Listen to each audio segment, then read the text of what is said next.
Bass Reeves.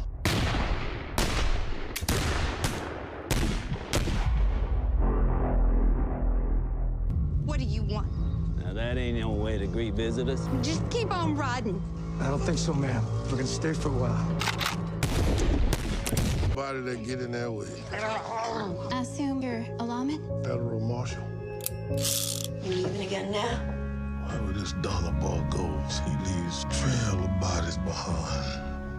Corsicana is the story of Bass Roberts, who is a former slave who became one of the first black deputy United States Marshals.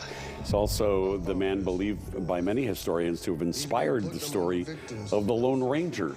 The first-time director of this movie is a man that you know, Isaiah Washington, who also stars in the movie. You've loved him in so many other projects, and it's a real pleasure to have you in studio with us. Welcome back. It's been like a pre-pandemic return to WGN for you. Absolutely, you're absolutely right. Actually, this movie, Corsicana, was the only movie in 2020 that actually finished. Wow. Are you we kidding? shot it during the pandemic, and we did all the COVID testing, but it was the only movie that year that actually finished. Many movies had to come back and reboot. I am astounded that I haven't heard of Bass Reeves. You read about him. This story is really amazing. Tell people a little bit about him. Well, a little bit about him is that historically, just like the importance of why I wanted to be here in Chicago is because a lot of people don't know who William Foster is or was, who was the first African-American to create a film company and be a director right here in Chicago. Yeah. A lot of people don't know who John Baptiste DuSable is, right? Yeah. A lot of people didn't know who Bass Reeves, or don't know who Bass Reeves is, who helped create the state of Oklahoma. When I found that out 2.5 years ago, I was livid. Yeah. And I had an opportunity to do something about it, and this is the end result. Yeah, I think we know the answer why we don't know many of these African-American heroes from history books, and but also this is a great way to educate people is through cinema, and even that's taken too long of a time. Well, I've always, at heart, I've been an educator, and I've had an extraordinary career, actually, being very, should I say, sensitive to my place in the world and what I look like and represent in the world, because I've learned a lot what others that don't look like me look like. And I do understand, I understood at a very young entertainer in this business that the power of images are just tantamount, insurmountable. You can't beat it. Our images go around the world and live forever. I'm still watching Betty Davis movies and you know, Cary Grant movies. So what I'm trying to do and what I have been able to do with the support of Amber McNutt, who's the sole investor, she's also in the movie you saw in the trailer. Yeah. She is the wife of Bob McNutt, who is the heir of a 100-year-old fruitcake business in Corsicana. So what my goal was to introduce the brand of Corsicana, which happens to be the first oil boom city in Texas that ultimately became ExxonMobil.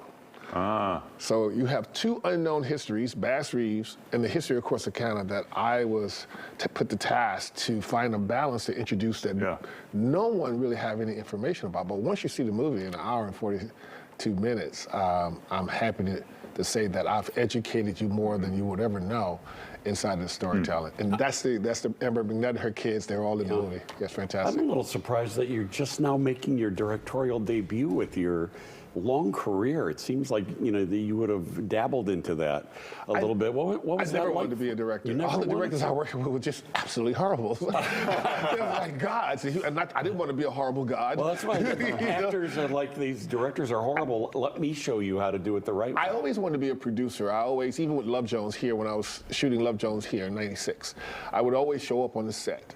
All right? And it would shock people because they were like, what do you want? What are you here for? You're not working. I'm like, no, I'm not working, but I'm observing and learning.